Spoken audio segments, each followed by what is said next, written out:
Ladies and gentlemen, accompanying the Vice President, the Secretary of the Senate, the Julie E. Adams, and Chief Administrative Officer of the House of Representatives, Catherine Spindor.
Ladies and gentlemen, the Vice President of the United States, the Honorable Michael R. Pence and Mrs. Karen Pence.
Ladies and gentlemen, accompanying the Vice President-elect, the Chief of Inaugural Ceremonies, Maria Miller-Lohmeyer, the Acting Deputy House Sergeant-at-Arms, Kevin Grubbs, and the Acting Deputy Senate Sergeant-at-Arms, United States Capitol Police Officer Private First Class Eugene O. Goodman.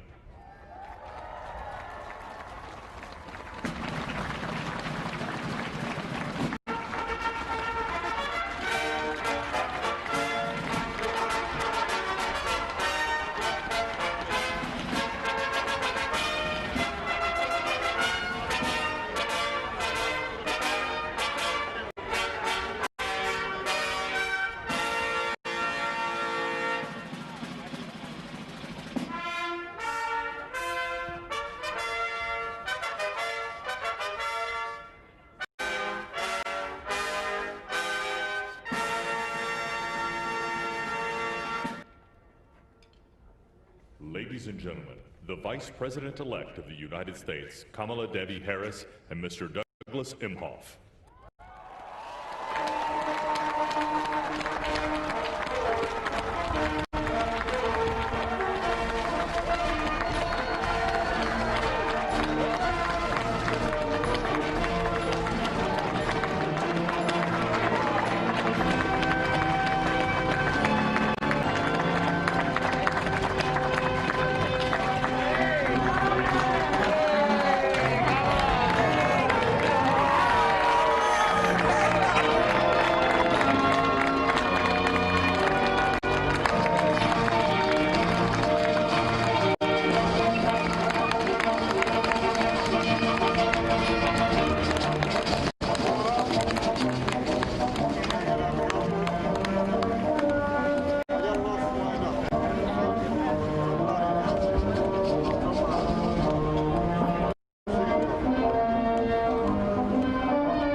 Joint Congressional Committee on Inaugural Ceremonies, Staff Representative Alexandria Gordican-DeChico, accompanying the House Republican Leader, the Honorable Kevin McCarthy. Staff Representative Bridget Brennan, accompanying House Majority Leader, the Honorable Steny Hoyer and Mrs. Yvette Lewis. Staff Representative Kate Knudsen, accompanying Speaker of the House of Representatives, the Honorable Nancy Pelosi and Mr. Paul Pelosi. Staff Representative Lindsey Kerr, accompanying the Honorable Amy Klobuchar and Mr. Kessler. Staff Representative Stephanie Hager Mucko, accompanying Senate Majority Leader, the Honorable Mitch McConnell and the Honorable Elijah Chow. And Staff Representative Ray Schroeder, accompanying the Chairman of the Joint Congressional Committee on Inaugural Ceremonies.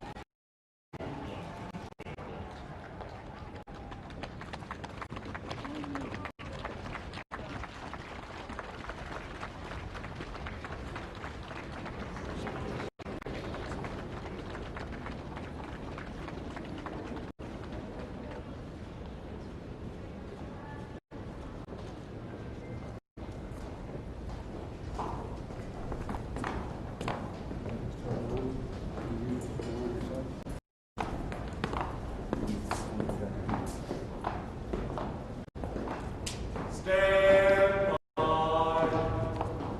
Ready. Face. Point. Off. Forward. Ball.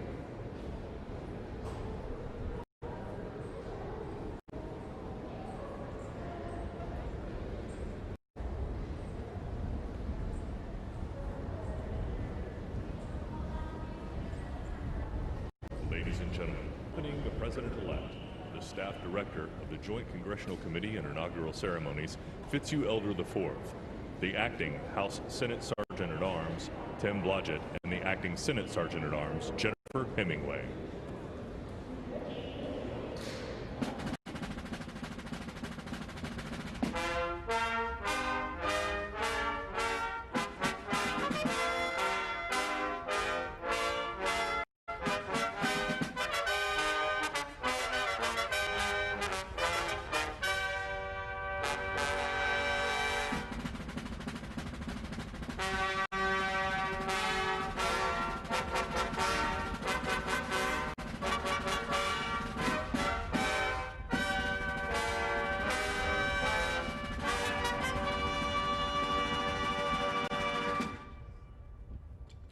Ladies and gentlemen, the President-elect of the United States, Joseph Robinette Biden Jr., and Dr. Biden.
Ladies and gentlemen, please be seated.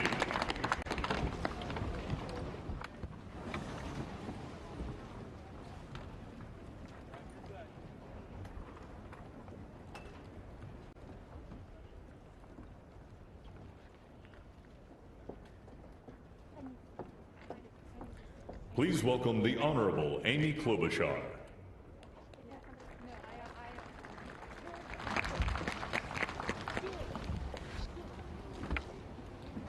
Vice President Pence, Mr. President-elect, Madam Vice President-elect, members of Congress and the judicial branch, former presidents and first ladies, vice presidents, leaders from abroad, and a whole bunch of Bidens. America, welcome to the 59th presidential inauguration, where in just a few moments, Joe Biden and Kamala Harris will take their solemn oaths. This ceremony is the culmination of 244 years of a democracy. It is the moment when leaders brought to this stage by the will of the people promise to be faithful to our Constitution, to cherish it and defend it. It is the moment when they become, as we all should be, guardians of our country. Have we become too jaded, too accustomed to the ritual of the passing of the torch of democracy to truly appreciate what a blessing and a privilege it is to witness this moment? I think not. 2 weeks ago, when an angry, violent mob staged an insurrection and desecrated this temple of our democracy, it awakened us to our responsibilities as Americans. This is the day when our democracy picks itself up, brushes off the dust, and does what America always does, goes forward as a nation under God, indivisible, with liberty and justice for all. This conveyance of a sacred trust between our leaders and our people takes place in front of this shining Capitol dome for a reason. When Abraham Lincoln gave his first inaugural address in front of this Capitol, the dome was only partially constructed, braced by ropes of steel. He promised he would finish it. He was criticized for spending funds on it during the Civil War. To those critics, he replied, "If the people see the Capitol going on, it is a sign we intend the Union shall go on." And it did, and it will. Generations of Americans gave their lives to preserve our republic in this place. Great legislation to protect civil rights and economic security and lead the world was debated and crafted under this dome. Now it falls on all of us, not just the leaders we are inaugurating today, to take up the torch of our democracy, not as a weapon of political arson, but as an instrument for good. We pledge today never to take our democracy for granted as we celebrate its remarkable strength. We celebrate its resilience, its grit. We celebrate the ordinary people doing extraordinary things for our nation, the doctors and nurses on the front line of this pandemic, the officers in the Capitol, a new generation never giving up hope for justice. We celebrate a new president, Joe Biden, who vows to restore the soul of America and cross the river of our divides to a higher plane. And we celebrate our first African American, first Asian American, and first woman vice president, Kamala Harris, who stands on the shoulders of so many on this platform who have forged the way to this day. When she takes the oath of office, little girls and boys across the world will know that anything and everything is possible. And in the end, that is America, our democracy, a country of so much good. And today, on these Capitol steps and before this glorious field of flags, we rededicate ourselves to its cause. Thank you. It is now my honor to introduce to you the senator who has worked with me and so many others to make this ceremony possible, my friend and the chair of the inaugural committee, Missouri Senator Roy Blunt.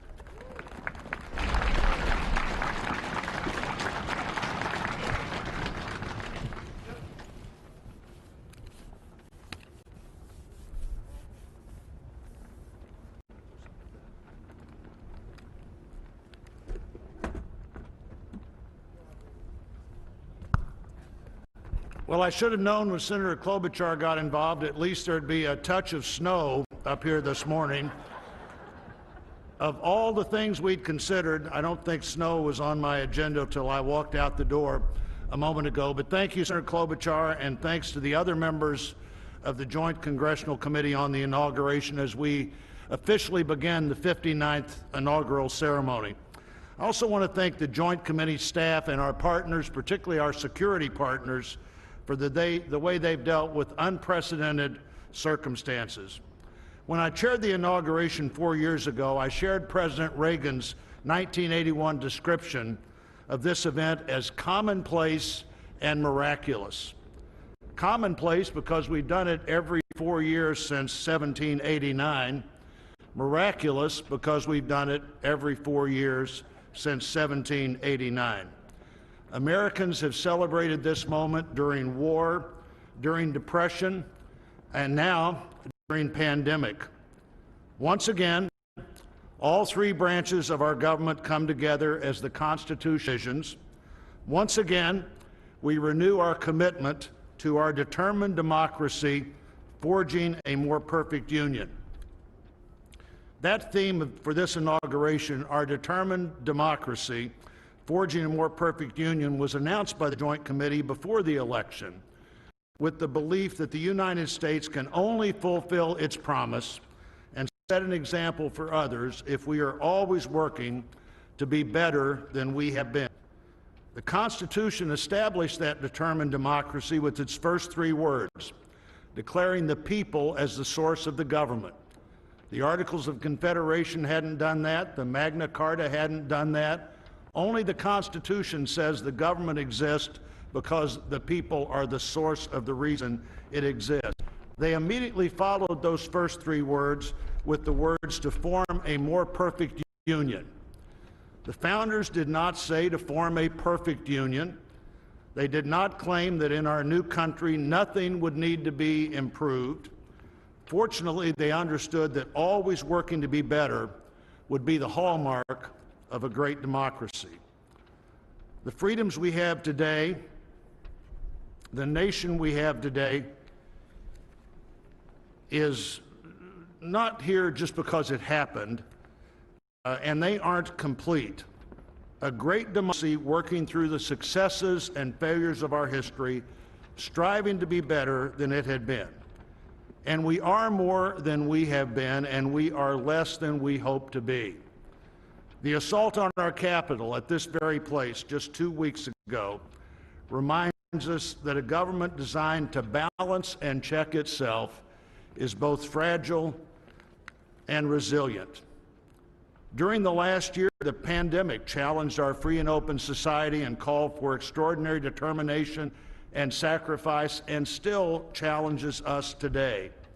Meeting that challenge head on have been and are healthcare workers, scientists, first responders, essential frontline workers, and so many others we depend on in so many ways. Today we come to this moment, people all over the world, as we're here, are watching and will watch what we do here. Our government comes together. The Congress and the courts join the transition of executive responsibility.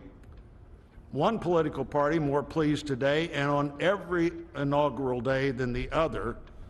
But this is not a moment of division, it's a moment of unification. A new administration begins and brings with it a new beginning. And with that, our great national debate goes forward, and a determined democracy will continue to be essential in pursuit of a more perfect union and a better future for all Americans. What a privilege for me to join you today. Thank you.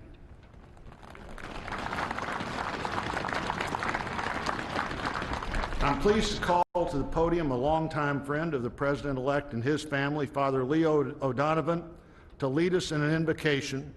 Please stand if you are able and remain standing for the national anthem and the pledge to our flag.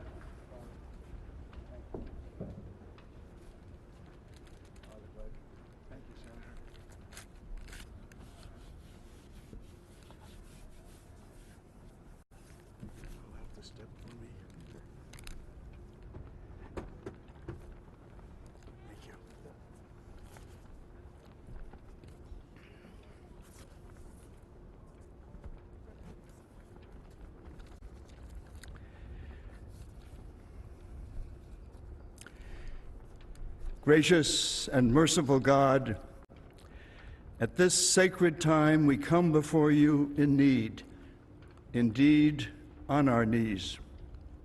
But we come still more with hope and with our eyes raised anew to the vision of a more perfect union in our land, a union of all our citizens to promote the general welfare and secure the blessings of liberty to ourselves and our posterity. We are a people of many races, creeds, and colors, national backgrounds, cultures, and styles, now far more numerous and on land much vaster than when Archbishop John Carroll wrote his prayer for the inauguration of George Washington 232 years ago. Archbishop Carroll prayed that you, O Creator of all, would assist with your Holy Spirit of counsel and fortitude the President of these United States, that his administration may be conducted in righteousness and be eminently useful to your people. Today we confess our past failures to live according to our vision of equality, inclusion, and freedom for all. Yet we resolutely commit still more now to renewing the vision, to caring for one another in word and deed, especially the least fortunate among us, and so becoming a light for the world. There is a power in each and every one of us that lives by turning to every other one of us, a thrust of the Spirit to cherish and care and stand by others, and above all, those most in need. It is called love, and its path is to give ever more of itself. Today, it is called American patriotism, born not of power and privilege, but of care for the common good, with malice toward none, and with charity for all. For our new president, we beg of you the wisdom Solomon sought when he knelt before you and prayed for an understanding heart, so that I can govern your people and know the difference between right and wrong. We trust in the counsel of the letter of James. If any of you lacks wisdom, you should ask God, who gives generously to all without finding fault, and it will be given to you. Pope Francis has reminded us how important it is to dream together. By ourselves, he wrote, we risk seeing mirages, things that are not there. Dreams, on the other hand, are built together. Be with us, holy mystery of love, as we dream together. Help us under our new president to reconcile the people of our land, restore our dream and invest it with peace and justice and the joy that is the overflow of love. To the glory of your name, forever, amen.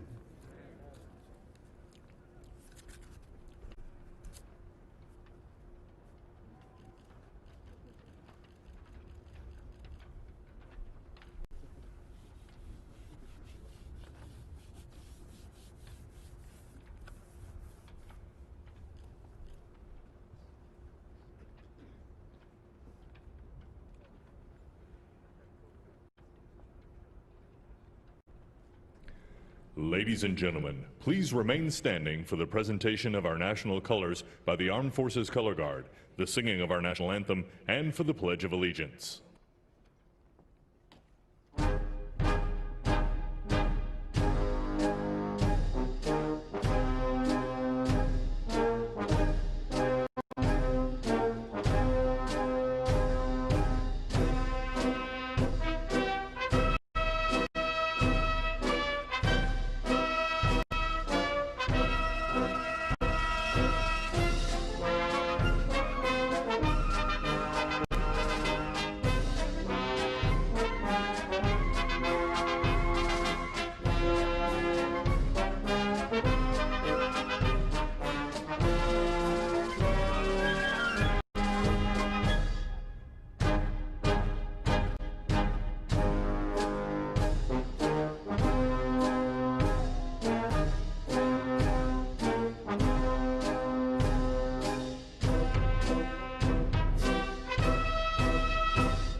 ladies and gentlemen, here for the singing of our national anthem, accompanied by the President's own United States Marine Band, please welcome Lady Gaga.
So proudly we hailed at the twilight's last gleaming, whose broad stripes and bright stars through the perilous fight o'er the ramparts we were so gallantly streaming, and the rocket's red glare,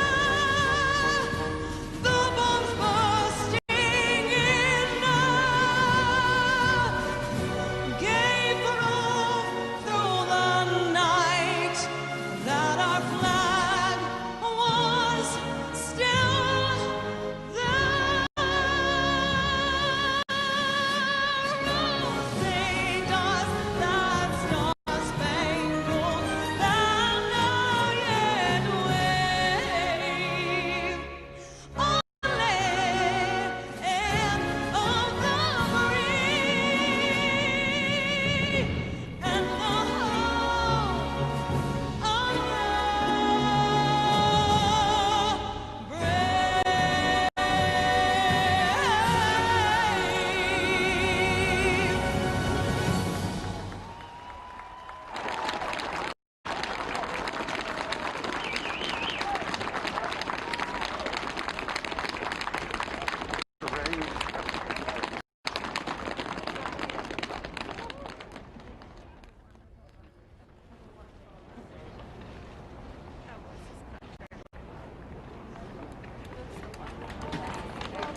Ladies and gentlemen, please welcome from the City of South Fulton, Georgia Fire and Rescue Department, President of the International Association of Firefighters, Local 3920, Fire Captain Andrea M. Hall, for the reciting of the Pledge of Allegiance.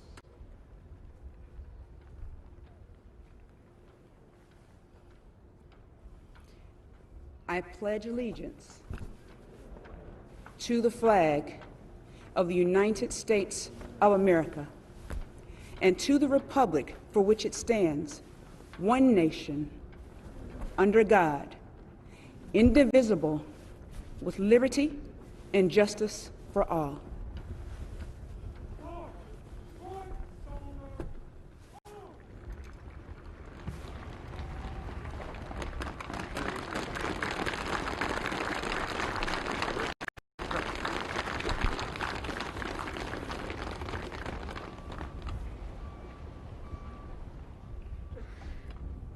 What you are all about to be part of, America, is a historic moment of firsts. To administer the oath to our first African American, our first Asian American, and our first woman Vice President, Kamala Harris, it is my great privilege to welcome to the inaugural stage the first Latina to ever serve on the Supreme Court of the United States of America, Justice Sonia Sotomayor.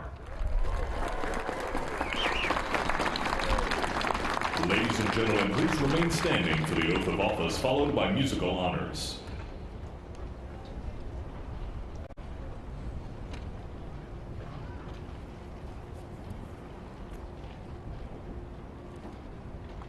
Please raise your right hand and repeat after me.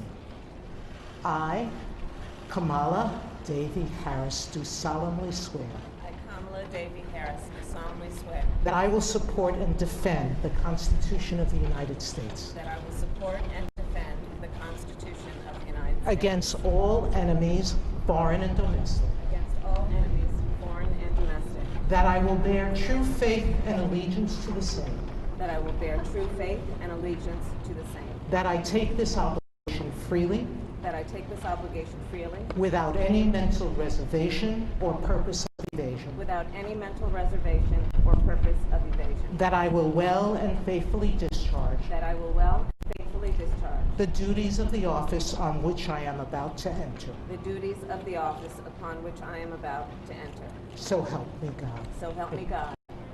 Congratulations.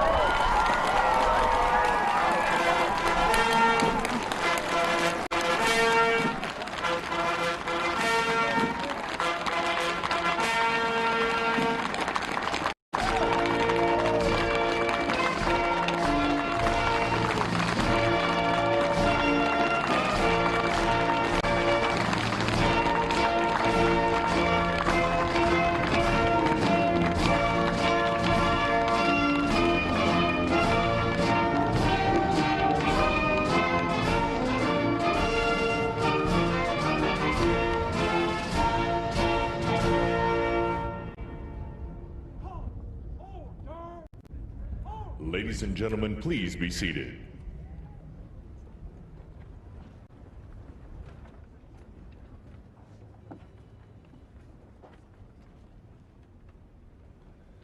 Please welcome Jennifer Lopez to perform This Land Is Your Land and America the Beautiful, accompanied by members of the President's Own United States Marine Band.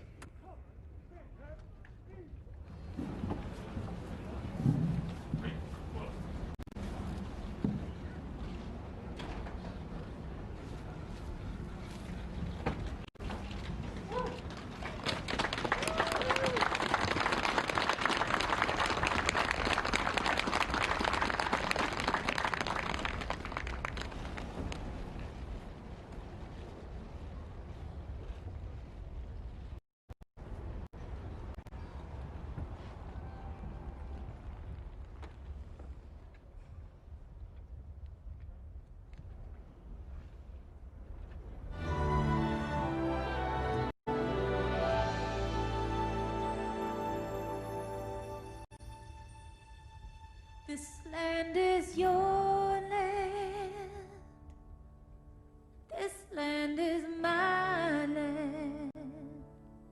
From California to the New York Islands, from the Redwood Forest to the Gulf Stream waters. This land was made for you and me. As I went walking down the ribbon of highway, I saw above me that endless skyway. I saw below me that golden valley. This land was made for you and me. Oh, this land, this land.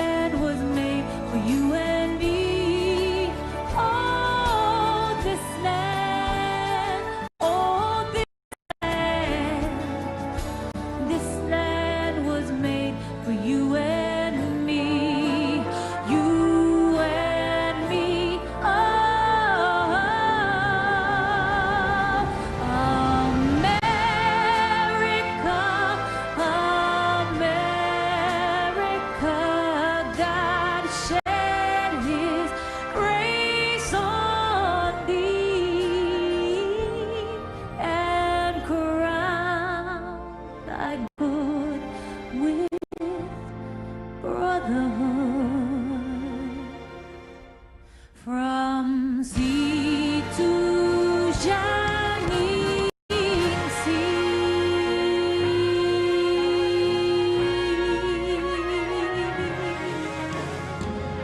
una nación bajo Dios indivisible con libertad y justicia para todos. Es que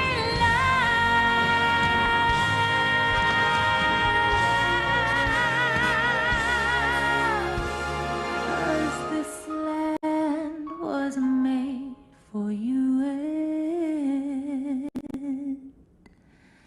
me.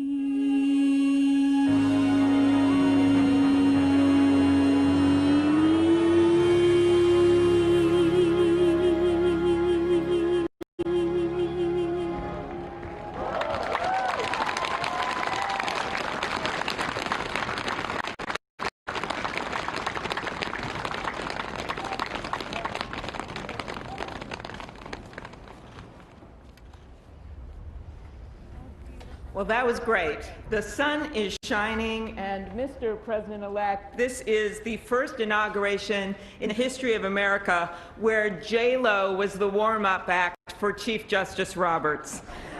With that, it is now my distinct honor to introduce the Chief Justice of the Supreme Court of the United States, John Roberts, to administer the presidential oath to the next President of the United States, Joseph R. Biden.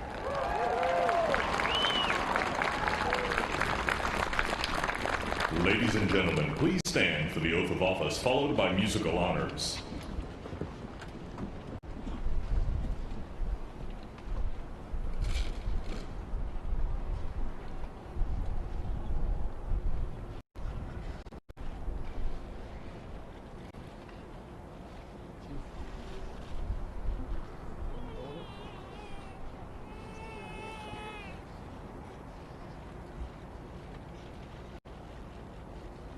Please raise your right hand and repeat after me. I, Joseph Robinette Biden, Jr., do solemnly swear I, Joseph Robinette Biden, Jr., do solemnly swear that I will faithfully execute the office of President of the United States office of President of the United States and will, to the best of my ability, preserve, protect, and defend the Constitution of the United States. the Constitution of the United States. So help you God. So help me God. Congratulations, Mr. President.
Ladies and gentlemen, please be seated.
My fellow Americans, a moment we have all been waiting for.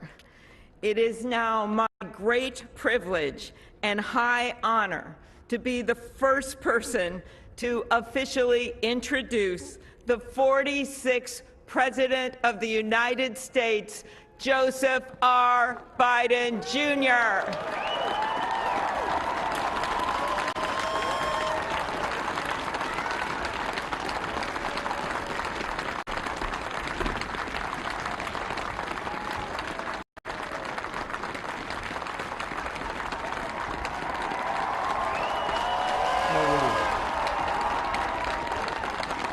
Chief Justice Roberts, Vice President Harris, Speaker Pelosi, Leader Schumer, Leader McConnell, Vice President Pence, and my distinguished guests, my fellow Americans. This is America's day. This is democracy's day, a day of history and hope, of renewal and resolve.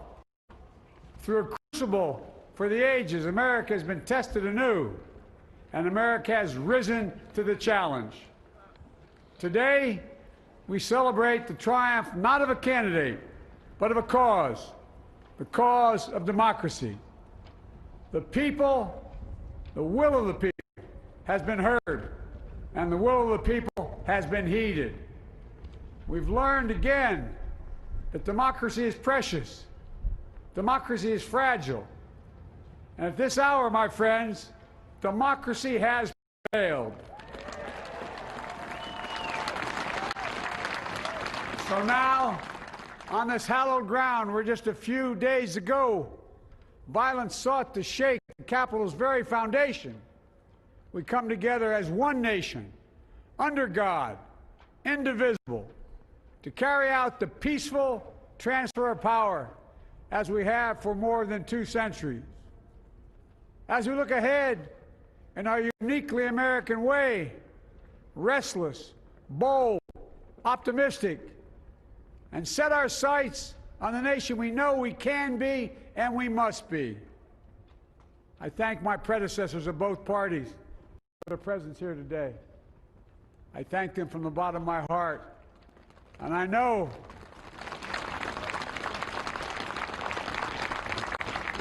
the resilience of our Constitution and the strength of our nation, as does President Carter, who I spoke with last night, who cannot be with us today, but whom we salute for his lifetime in service.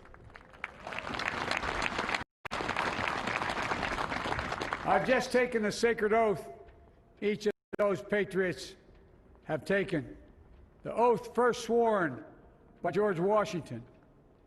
But the American story depends not on any one of us, not on some of us, but on all of us, on we the people who seek a more perfect union. This is a great nation. We are good people. And over the centuries, through storm and strife, in peace and in war, we've come so far. But we still have far to go.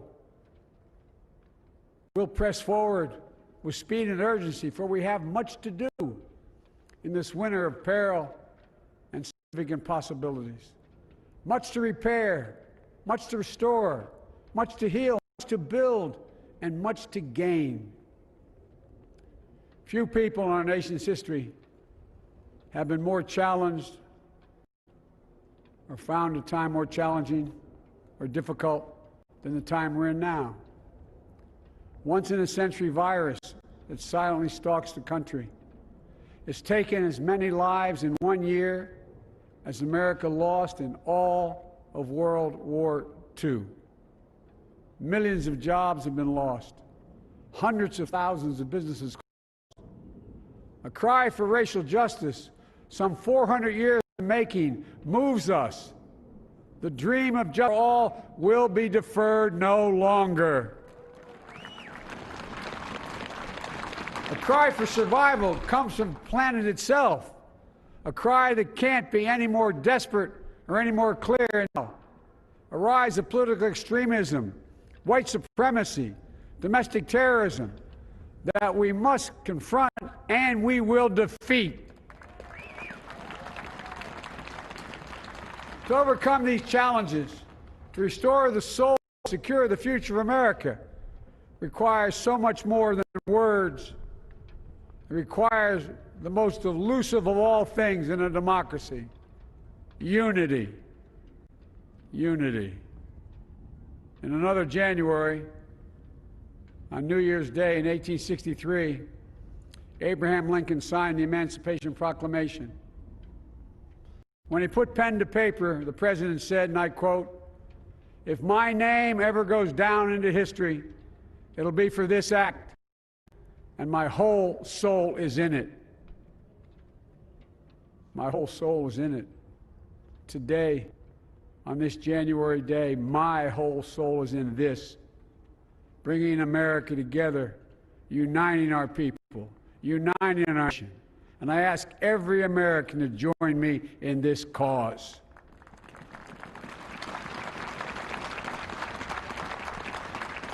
Uniting to fight the foes we face: anger, resentment and hatred, extremism, lawlessness, violence, disease, joblessness, and hopelessness. With unity, we can do great things, important things. We can right wrongs. We can put people to work in good jobs. We can teach our children in safe schools. We can overcome the deadly virus. We can reward work and rebuild the middle class and make health care secure for all. We can deliver racial justice, and we can make America once again the leading force for good in the world. I know speaking of unity can sound to some like a foolish fantasy these days. I know the forces that divide us are deep and they are real. But I also know they are not new. Our history has been a constant struggle between the American ideal that we're all are created equal and the harsh, ugly reality that racism, nativism, fear, demonization have long torn us apart. The battle is perennial, and victory is never assured. Through Civil War, the Great Depression, World War, 9/11, through struggle, sacrifice, and setbacks, our better angels have always prevailed. In each of these moments, enough of us have come together to carry all of us forward. And we can do that now. History, faith, and reason show the way of unity. We can see each other not as adversaries, but as neighbors. We can treat each other with dignity and respect. We can join forces, stop the shouting, and lower the temperature. For without unity, there is no peace, only bitterness and fury. No progress, only exhausting outrage. No nation, only a state of chaos. This is our historic moment of crisis and challenge. And unity is the path forward. And we must meet this moment as the United States of America. If we do that, I guarantee you we will not fail.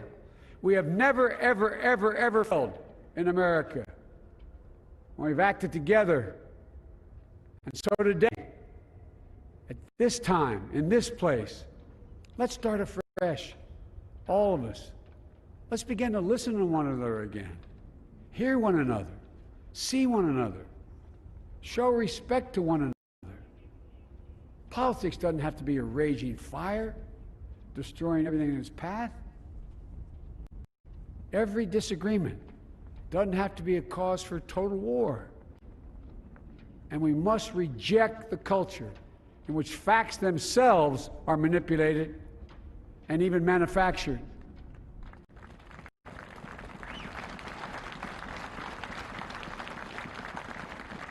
My fellow Americans, we have to be different than this. America has to be better than this.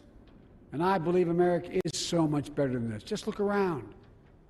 Here we stand in the shadow of the Capitol Dome, as was mentioned earlier, completed amid the Civil War, when the Union itself was literally hanging in balance. Yet we endured. We prevailed. Here we stand, looking out on the great mall where Dr. King spoke of his dream. Here we stand where 108 years ago, at another inaugural, thousands of protesters tried to block brave women marching for the right to vote. And today, we mark the swearing in of the first woman in American history elected to national office, Vice President Kamala Harris. Don't tell me things can't change. Here we stand across the Potomac from Arlington Cemetery, where heroes who gave the last full measure of devotion rest in eternal peace. And here we stand, just days after a riotous mob thought they could use violence to silence the will of the people, to stop the work of our democracy, to drive us from this sacred ground. It did not happen. It will never happen. Not today, not tomorrow, not ever. Not ever.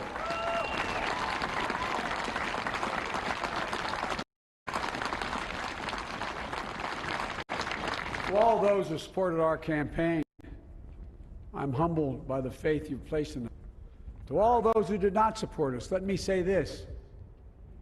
Hear me out as we move forward. Take a measure of me and my heart. And if you still disagree, so be it. That's democracy. That's America.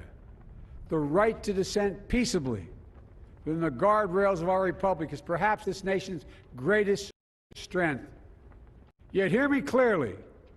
Disagreement must not lead to disunion. And I pledge this to you. I will be a president for all Americans. All Americans. And I promise you, I will fight as hard for those who did not support me as for those who did.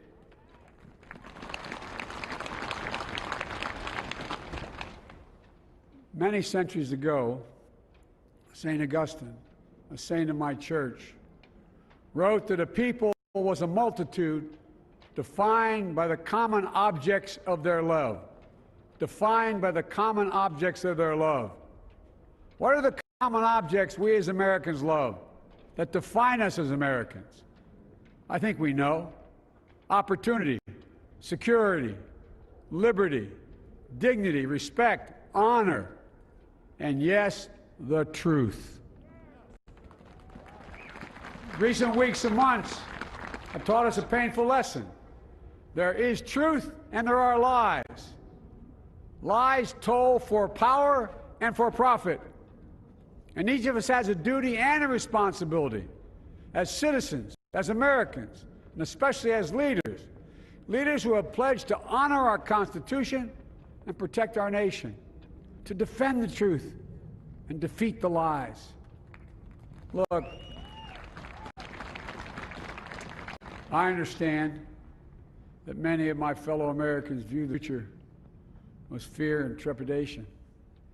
I understand they worry about their jobs.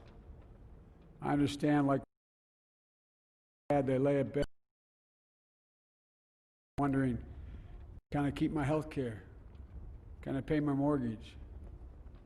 Thinking about their families, about what comes next. I promise you, I get it. But the answer is not to turn inward, to retreat into competing factions, distrusting those who don't look like you, or worship the way you do, or don't get their news from the same sources you do.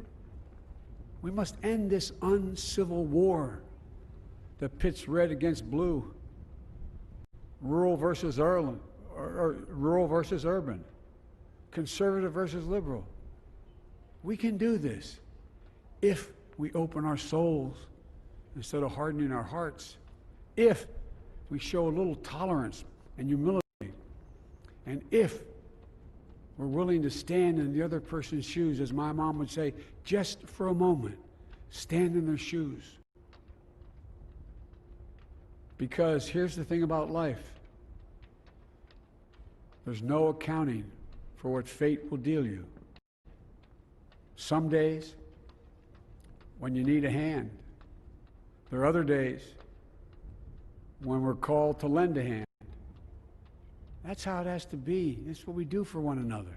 And if we are this way, our country will be stronger, more prosperous, more ready for the future. And we can still disagree. My fellow Americans, in the work ahead of us, we're going to need each other.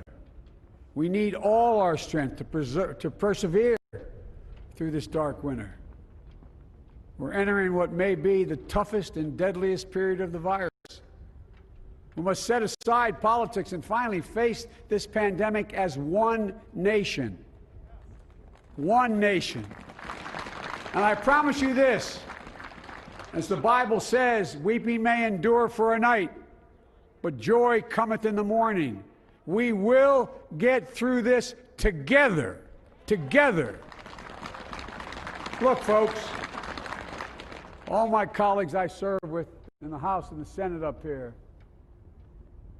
we all understand the world is watching all of us today. So here's my message to those beyond our borders. America has been tested, and we've come out stronger for it. We will repair our alliances and engage with the world once again, not to meet yesterday's challenges, but today's and tomorrow's challenges. And we'll lead not merely by the example of our power, but by the power of our example.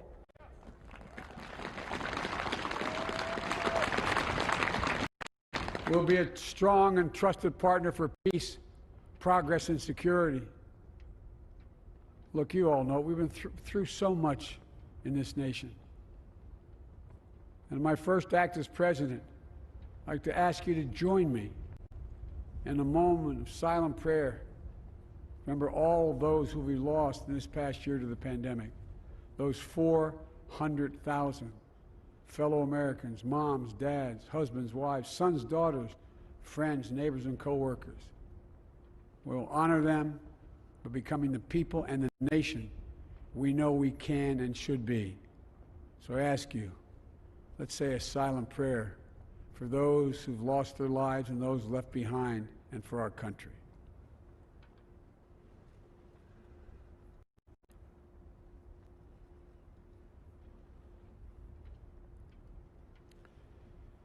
Amen. Folks, this is a time of testing. We face an attack on our democracy and on truth, a raging virus, growing inequity, the sting of systemic racism, a climate in crisis, America's role in the world. Any one of these would be enough to challenge us in profound ways. But the fact is, we face them all at once, presenting this nation with one of the gravest responsibilities we've had. Now we're going to be tested. Are we going to step up, all of us? It's time for boldness, for there's so much to do. And this is certain. I promise you, we will be judged, you and I, by how we resolve these cascading crises of our era. We will rise to the occasion is the question. Will we master this rare and difficult hour? Will we meet obligations and pass along a new and better world to our children? I believe we must. I'm sure you do as well. I believe we will. And when we do, we'll write the next great chapter in the history of the United States of America, the American story. A story that might sound something like a song that means a lot to me. It's called American Anthem. There's one verse that stands out, at least for me, and it goes like this. The work and prayers of century have brought us to this day. What shall be our legacy? What will our children say? Let me know in my heart when my days are through. America, America, I gave my best to you. Let's us add our own work and prayers to the unfolding story of our great nation. If we do this, then when our days are through, our children and our children's children will say of us, they gave their best, they did their duty, they healed a broken land. My fellow Americans, I close the day where I began, with the sacred oath. Before God and all of you, I give you my word. I will always level with you. I will defend the Constitution. I'll defend our democracy. I'll defend America. And I will give all of you, keep everything you do in your service, thinking not of power, but of possibilities, not of personal interest, but the public good. And together, we shall write an American story of hope, not fear, of unity, not division, of light, not darkness, a story of decency and dignity, love and healing, greatness and goodness. May this be the story that guides us, the story that inspires us, and the story that tells ages yet to come that we answered the call of history. We met the moment. Democracy and hope, truth and justice did not die on our watch, but thrived.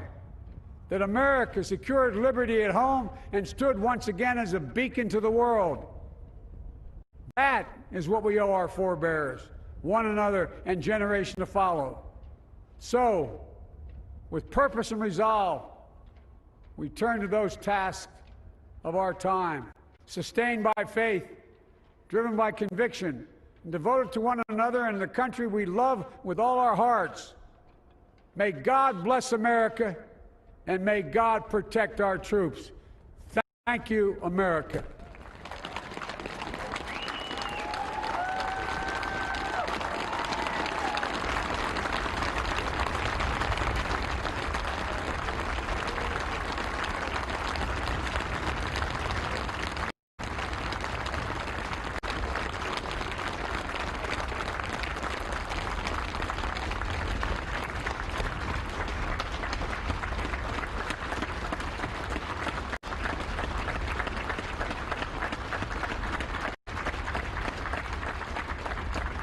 Ladies and gentlemen, please be seated.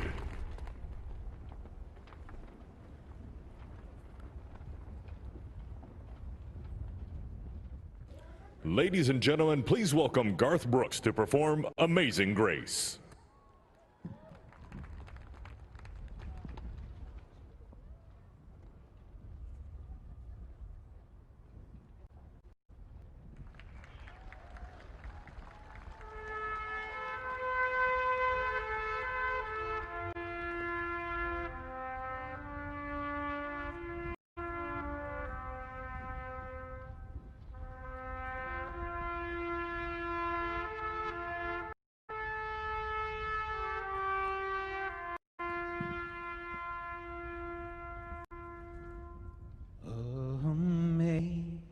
Amazing grace, how sweet the sound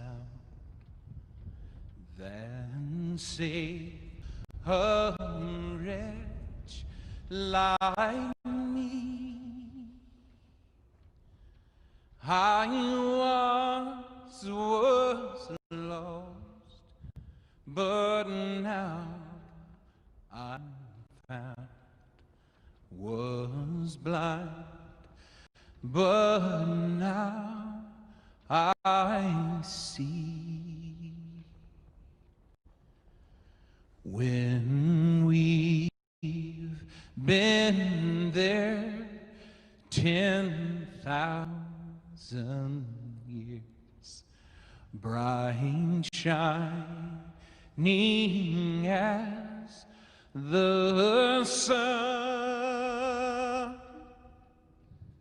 we've no less days to sing God's praise than when we first begun.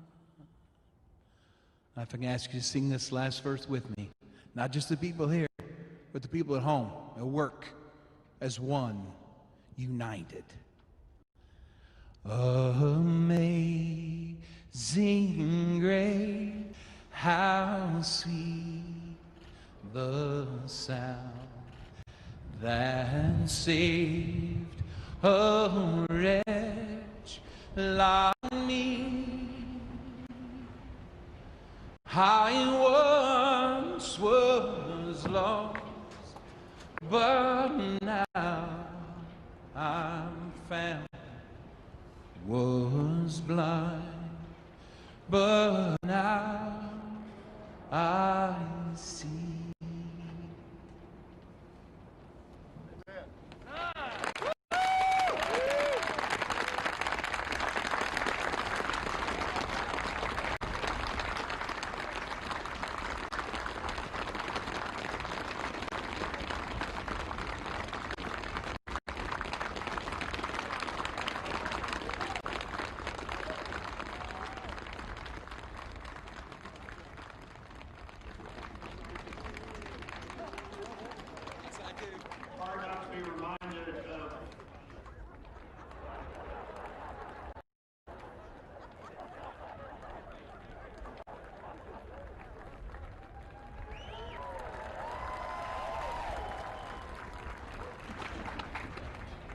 Hard not to be reminded of President Obama's singing that same song at the Mother Emanuel Church. A song that in our culture is as close to both poetry and prayer as you could possibly come. And we're going to finish with two things. Let me introduce Amanda Gorman, our nation's first ever National Poet Laureate.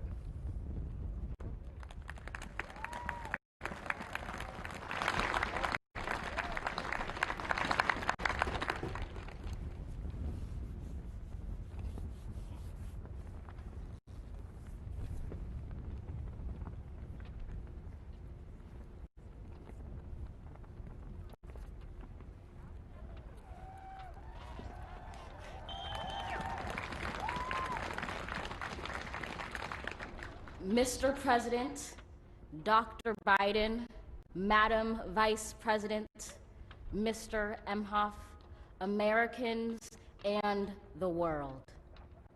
When day comes, we ask ourselves, where can we find light in this never-ending shade?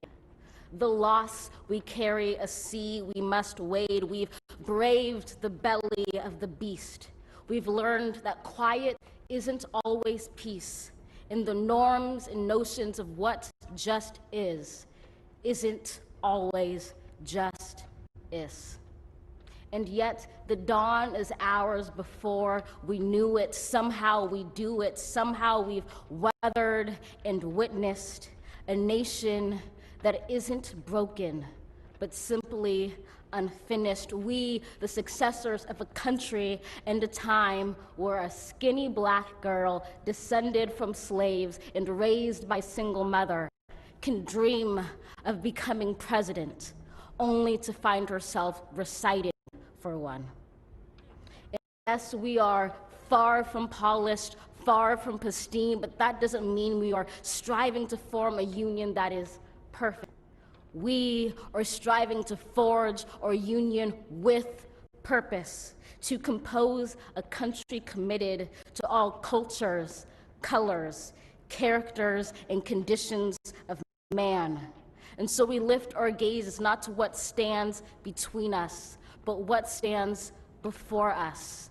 Close the divide, because we know to put our future first, we must first put our differences aside. We lay down our arms so we can reach out our arms to one another. We seek harm to none and harmony for all. Let the globe, if nothing else, say this is true. That even as we grieved, we grew. That even as we hurt, we hoped. That even as we tired, we tried. That we'll forever be tied together, victorious, not because we will never again know defeat, but because we will never again sow division. Scripture tells us to envision that everyone shall sit under their own vine and fig tree, and no one will make them afraid. If we're to live up to our own time, then victory won't lie in the blade, but in all the bridges we've made. That is the promised glade, the hill we climb, if only we dare it, because being American is more than a pride we inherit. It's the past we step into and how we repair it. We've seen a force that would shatter our nation rather than it, would destroy our country if it meant delaying democracy. And this effort very nearly succeeded. But while democracy can be periodically delayed, it can never be permanently defeated. In this truth, in this faith we trust, for while we have our eyes on the future, history has its eyes on us. This is the era of just redemption. We feared it at its inception. We did not feel prepared to be the heirs of such a terrifying hour, but within it we found the power to author a new chapter, to offer hope and laughter to ourselves. So, while once we asked, how could we possibly prevail over catastrophe? Now we assert, how could catastrophe possibly prevail over us? We will not march back to what was, but move to what shall be, a country that is bruised but whole, benevolent but bold, fierce and free. We will be turned around or interrupted by intimidation, because we know our inaction and inertia will be the inheritance of the next generation. Our blunders become their burdens. But one thing is certain: if we merge mercy with might and might with right, then love becomes our legacy and change our children's birthright. So let us leave behind a country better than the one we were left. With every breath from my bronze-pounded chest, we'll raise this wounded world into a wondrous one. We will rise from the gold-limbed hills of the west. We will rise from the wind-swept northeast, where our forefathers first realized revolution. We will rise from the lake-rimmed cities of the Midwestern states. We will rise from the sun-baked south. We will rebuild, reconcile, and recover in every known nook of our nation, in every corner called our country. Our people, diverse and beautiful, will emerge battered and beautiful. When day comes, we step out of the shade, aflame and unafraid. The new dawn blooms as we free it.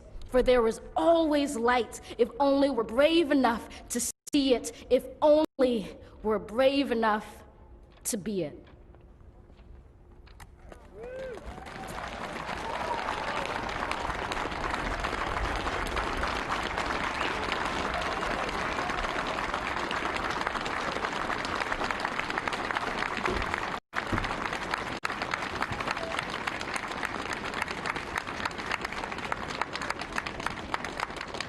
Thank you, Amanda Gorman.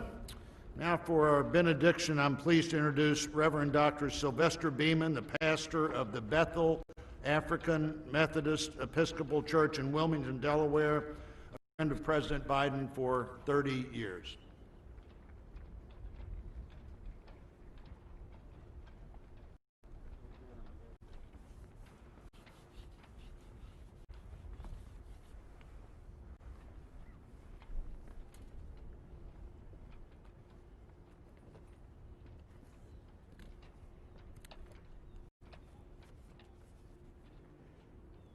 As a nation and people of faith gathered in this historical moment, let us unite in prayer. God, we gather under the beauty of your holiness and the holiness of beauty. We seek your face, your smile, your warm embrace.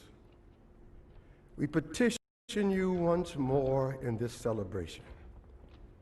We pray for divine favor upon our President, Joseph R. Biden, and our First Lady, Dr. Jill Biden, and their family. We further ask that you would extend the same favor upon our Vice President, Kamala D. Harris, and our second gentleman, Doug Emhoff, and their family. More than ever, they and our nation need you. We need you, for in you we discover our common humanity.